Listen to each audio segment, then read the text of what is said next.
செயல் புயல் சகோதரர் சேகர் பாபு அவர்கள்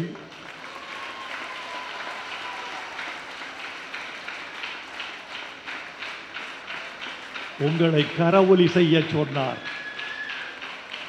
நீங்களும் கரவொலி செய்தீர்கள். அது அவருக்கு போதவில்லை. மீண்டும் மீண்டும் இன்னும் இன்னும் என்று உங்களுக்கு வேண்டுகோள் விடுத்தார். இந்த கட்டடத்தின் செங்கல் பிதுங்குகிற அளவுக்கு நீங்கள் கரவொலி செய்தீர்கள். அந்த கரவொலி எல்லாம் எனக்கு வந்ததாக எண்ணிக்கொண்டால் நான் தமிழ் அறியாதவன் என்று பொருள். மண்ணில் சிந்துகிற மழையெல்லாம் தாவரங்களுக்கு சொந்தமில்லை, மண்ணுக்கு சொந்தம். உங்கள் கரவொலி எல்லாம் கவிஞனுக்கு சொந்தமில்லை, கலைஞருக்கு சொந்தம். உங்கள் கரவொலி எல்லாம் கலைஞரின் புகழ் பாடுகின்ற ஒலிகள், கலைஞரை வாழ்த்துகின்ற கரவொலிகள். உங்களுடைய ஒலிகள் தமிழ் மொழியின் ஒலியை உயர்த்தி பிடிக்கிற ஆணைகள் என்று நான் கருதி கொள்கிறேன். சேகர் பாபு அவர்களே, உங்களை நான் எப்படி எடை போடுவது என்றே எனக்கு தெரியவில்லை. இதோ ஓர் இடைவேளைக்கு பிறகு நாங்கள் உள்ளே வருகிறோம்.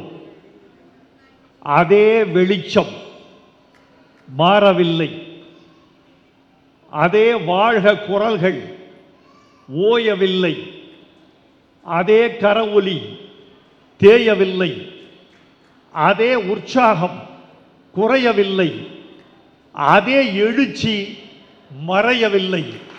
இது சேகர் பாபு செய்கிற இயக்கத்துக்காக செய்கிற பெரிய மாயம் என்று நினைக்கிறேன். தோல்வி என்ன செய்யும்? தோல்வி என்பது மனிதனுக்கு வந்தாக வேண்டிய ஒரு விஞ்ஞான அனுபவம். ஆனால் தோல்வியை புரிந்து கொள்கிறவன் ஞானி, துவண்டு போகிறவன் அறிவிலி. தோல்வியை புரிந்து கொள்கிற ஞானிகளாக நாம் இருப்போம். கழுத்திலிருந்து தங்கம் இருக்கிறது. கழுத்தில் இருந்தாலும் அது கழற்றி வைக்கப்பட்டாலும் தங்கம் தங்கம்தான். பதவியில் இருந்தாலும் இல்லாவிட்டாலும் சேகர் பாபுவின் செயல் சேகர் பாபு. கழுத்திலிருந்து கழற்றப்பட்ட தங்கம் அடகுக்கு போகிறது என்று கருதினால் அது பிழை. கழுத்திலிருந்து கழற்றப்பட்ட தங்கம் அடகுக்கு போகவில்லை, புடம்போட போகிறது. இன்னும் மெருகு கூடி, இன்னும் ஒளி கூடி வரும் என்ற நம்பிக்கை எனக்கு இருக்கிறது. நண்பர்களே, நான் எண்ணி 20 முதல் 22 நிமிடங்கள் உங்களோடு உரையாற்ற வேண்டும் என்று விரும்பி வந்திருக்கிறேன். இந்த 22 நிமிடங்களும் உங்கள் கண்களும் என் கண்களும் ஒரே புள்ளியில் சந்தித்துக் கொள்ளட்டும். உங்கள் இதயமும் என் உதடும் அருகருகே இருக்கட்டும். உங்கள் செவிகள் என்னுடைய ஒலியோடு கலந்திருக்கட்டும்.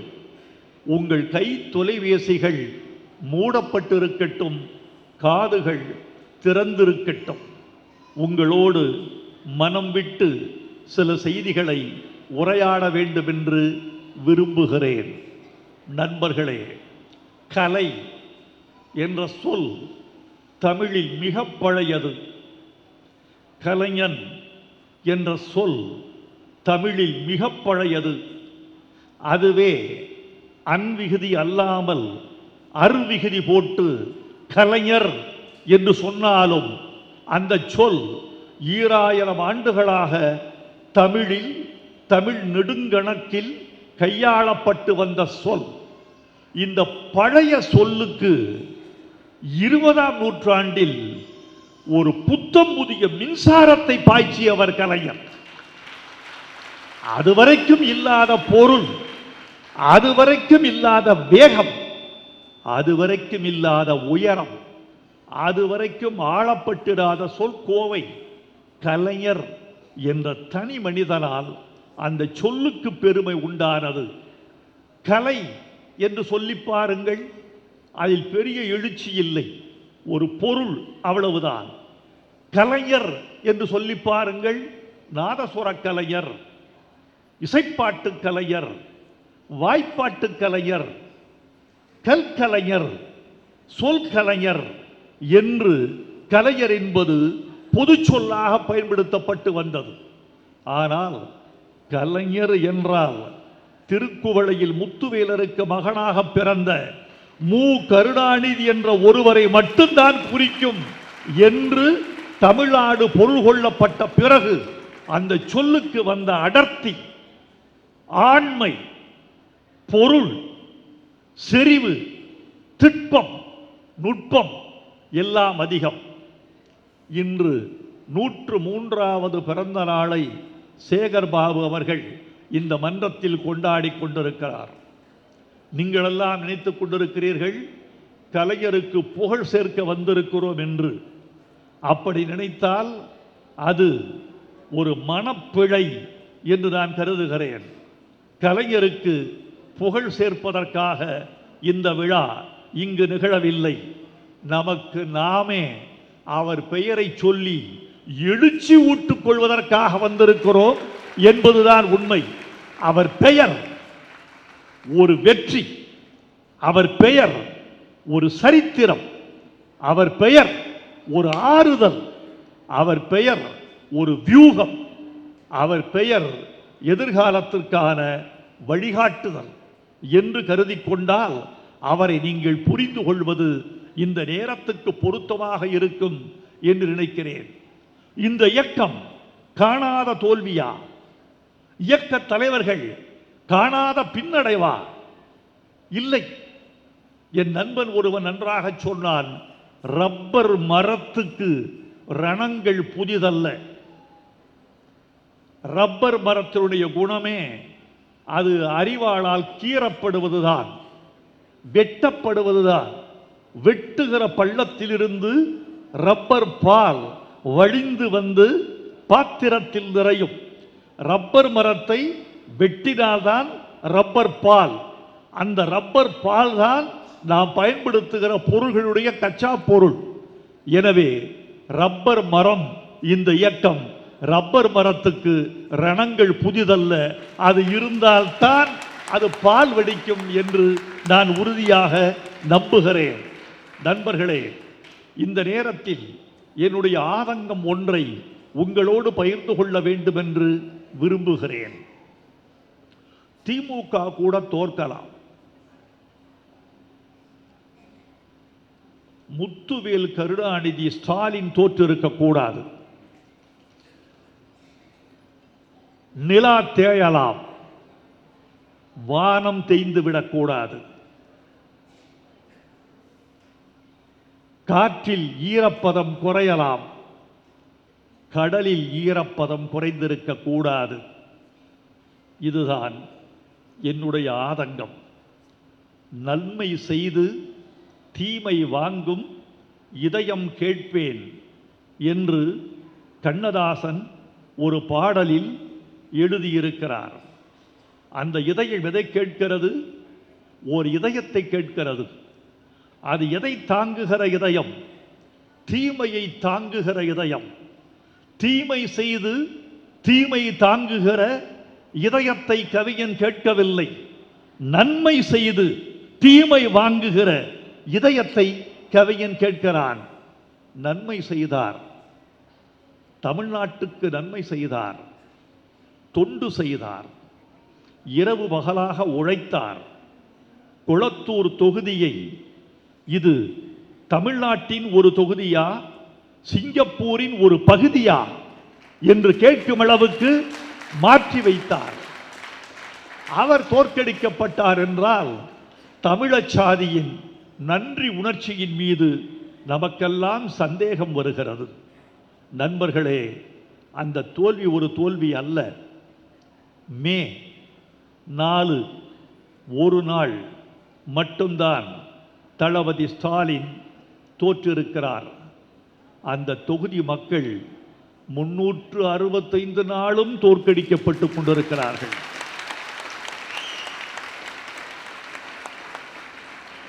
நான் தளபதி ஸ்டாலினுக்காக வருந்துவதை விட அந்த தொகுதி மக்களுக்காக அதிகம் வருந்துகிறேன். ஆனாலும் அந்த தொகுதி மக்கள் தமிழர்கள் என்பதனாலும், தமிழ்நாட்டு எல்லைக்குள் குடியிருக்கிற வாக்காளர்கள் என்பதனாலும், தமிழ்நாட்டின் சகல உரிமைகளையும் அனுபவிக்க உரிமை பெற்றவர்கள் என்பதனாலும் அவர்கள் அப்படி வாடிவிடக் கூடாது என்று ஒரு கவிஞனாக, எழுத்தாளனாக, சக குடிமகனாக அந்த மக்கள் துன்பப்படக்கூடாது என்றும் நான் விரும்புகிறேன். தோழர்களே, ஒரு உண்மையை சொல்லட்டுமா உங்களுக்கு? இதுதான் மிகப்பெரிய உண்மை. நான் 50 ஆண்டுகளாக இந்த இயக்கத்தோடு உங்களுக்கு இருக்கிறேன். இந்த இயக்கத்தோடு இருப்பது எதற்காக என்று உங்களில் யாராவது நினைத்து பார்த்தீர்களா? நான் உள்ளே வருகிற போது எனக்கு கிடைத்த அன்புதான் நான் சம்பாதித்திருக்கிற மிகப்பெரிய தமிழ் சொத்து என்று நினைக்கிறேன்.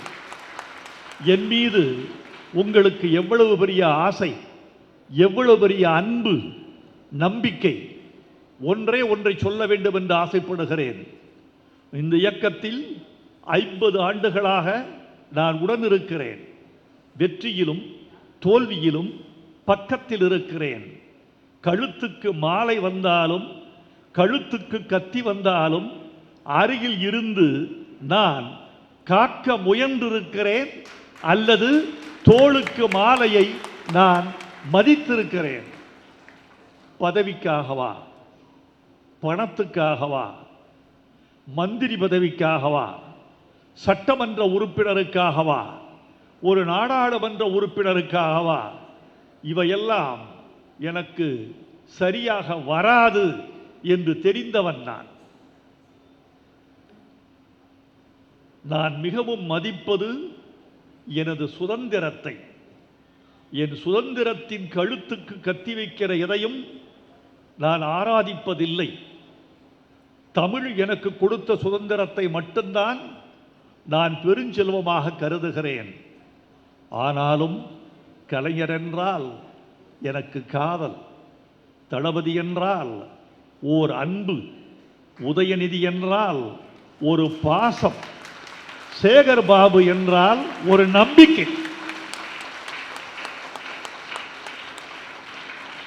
இதை ஏன் சொல்லுக, பிறகு ஏன் இந்த இயக்கத்தோடு பயணிக்கிறாய் என்று கேட்பீர்கள். உங்களுக்கெல்லாம் ஊடகத்தார் 16 ஒளிப்பதிவு கருவிகள் இந்த கூடத்தில் இருக்கின்றன. எனக்கு தெரியும், ஒவ்வொரு ஒளிப்பதிவு கருவிக்கும் பின்னால் 10,000 மக்கள் இருப்பார்கள் என்பதை நான் உணர முடிகிறது. 1,60,000 பேர் இந்த நிகழ்ச்சியை பார்ப்பதற்கு வாய்ப்பு இருக்கிறது. இப்போது ஒரு 40,000 பேர் இந்த நிகழ்ச்சியை கண்ணுற்றும் செவியுற்றும் கொண்டிருக்கலாம். இன்னும் பல பேர் அதை காணலாம். இதன் வழியாக தமிழ் சமுதாயத்துக்கு ஒரு உண்மையை சொல்ல வேண்டும் என்று ஆசைப்படுகிறேன். பிறகு ஏன் இந்த இயக்கத்தோடு உனக்கு நெருக்கம் என்று கேட்டால், என் இதயம் சொல்லுகிற ஒரே பதில், தமிழ் மொழிக்கும் இனத்துக்கும் தியாகம் செய்த இயக்கமும், இன்னும் தியாகம் செய்யக்கூடிய உறுதி வாய்ந்த இயக்கமும், எனக்கு நம்பிக்கை தருகிற இயக்கமும், இருக்கிற இயக்கங்களில் வளமும் பலமும் வாய்ந்ததான இயக்கமும், இன்னும் 100 ஆண்டுகளுக்கு பயணிக்கக்கூடிய இயக்கமும் இதுதான்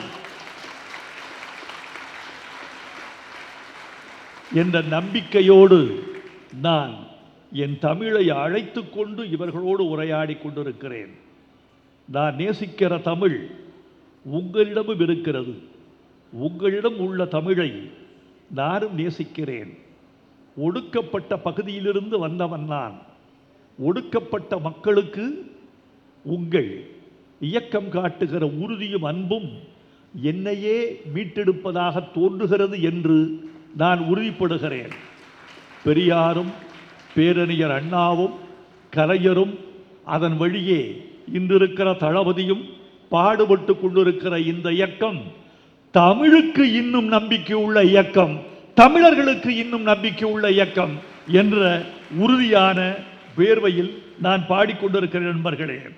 நண்பர்களே, தோல்வியை நீங்கள் எப்படி எடுத்துக்கொள்கிறீர்களோ அதில் இருக்கிறது உங்கள் மேன்மை, அதில் இருக்கிறது உங்களுடைய எதிர்காலத்தின் நன்மை. காதலியின் பெருமை பிரிவில் தெரியும், தாயின் பெருமை அவள் மறைவில் தெரியும், நண்பனின் பெருமை வறுமையில் தெரியும், ஒரு தலைவனின் பெருமை தோல்வியில் தான் தெரியும். வெற்றி என்பது உங்களுக்கு பகிர்ந்து கொடுப்பதற்கு, தோல்வி என்பது ஒரு தலைவன் மட்டும் தாங்கிக் கொள்வதற்கு. எது பெரியது? உங்களுக்கு பகிர்ந்து கொடுக்கிற வெற்றியை விட தனி ஒரு தலைவன் தானே தாங்கிக் கொள்கிறேன் என்று சொல்வதுதான் ஒரு தலைவனின் மாண்பு. செயற்குழு கூட்டத்தில் தளபதி ஸ்டாலின் பேசிய பேச்சு என் இதயத்தில் ஒரு அதிர்வை ஏற்படுத்தியது. அவர் சொன்னார், யாரும் யாரையும் குறை சொல்லாதீர்கள், தோல்விக்கு காரணம் யார் என்று யாரையும் விரல் சூட்டாதீர்கள், தோல்வியின் முழு பொறுப்பையும் நான் ஒருவன் மட்டுமே ஏற்றுக்கொள்கிறேன் என்று சொன்ன திராணி, என்று சொன்ன அருமை அவருக்கல்லவா தெரியும். நண்பர்களே, ஒரு உண்மையை சொல்லுகிறேன். இந்த தோல்விக்கு பிறகு நாம் காலத்தை புடம்போட வேண்டும். இயக்கத்தை இந்த தோல்விக்கு பிறகு நாம் செம்மை உறுத்த வேண்டும். என்ன நிகழ்ந்தது என்பதை நமக்கு நாமே சுய பரிசோதனை செய்து கொள்ள வேண்டும். நான் ஒன்றை சொல்லிக்கொள்ள வேண்டும் என்று ஆசைப்படுகிறேன். நான் எளியவன், அரசியல் அறியாதவன், உங்களோடு பயணிக்க வாய்ப்பு அற்றவன் அல்லது தகுதி கூட இல்லாதவன். ஆனாலும் நான் சொல்லுகிறேன், இந்த தோல்விக்கு காரணமான ஆட்கள் என்று நீங்கள் கருதுகிற ஆட்கள் யார் மீதும் நடவடிக்கை எடுப்பதற்குரிய காலம் இது அல்ல. யார் மீதும் நடவடிக்கை எடுப்பது இது அல்ல என்று நான் சொல்வதற்கு காரணமே, எல்லார் மீதும் தவறு இருந்தால் யார் மீது நடவடிக்கை எடுப்பது? இது நம்மை நாமே தேற்றிக்கொள்ள வேண்டிய காலம். ஜப்பானில் ஒரு கதையை சொல்வார்கள். இந்த தோல்வியை நாம் உரமாக இட்டுக்கொள்ள வேண்டும். ஜப்பானிய எரிமலை வெடிக்கும், எரிமலை குழம்புகள் விசிறி பரவும், பல ஊர்களையெல்லாம் அக்கினி குழம்பு நனைக்கும். எரிமலை குழம்பு வந்து விழுந்த கிராமத்து மக்கள் ஊரை விட்டு ஓடிவிடுவார்கள். சில மாதங்கள் கழித்து ஊருக்கு திரும்புவார்கள். எரிமலை குழம்புகள் ஆறிக்கிடக்கும் சாம்பலாக. அந்த சாம்பலை அள்ளி நிலத்திலே விதைப்பார்கள். அந்த சாம்பலை போன்ற உயர்ந்த உரம் உலகத்தில் இல்லை என்பதை ஜப்பானியன் அறிவான்.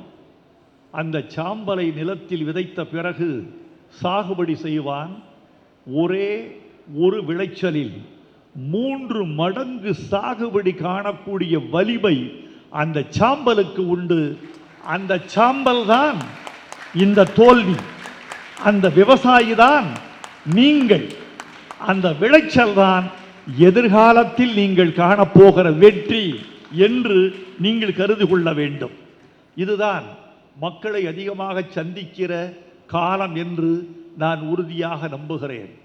கலைஞரை பற்றி ஒரு உறுதியான சம்பவத்தை நான் சொல்லுகிறேன். எந்த ஒரு சம்பவத்தையும் ஆதாரம் இல்லாமல் மேடையில் பேசுகிறவன் கோழை அல்லது பொய்யன். எதையும் ஆதாரத்தோடு பேச வேண்டும் என்பது என்னுடைய பேச்சு கொள்கைகளுள் ஒன்று.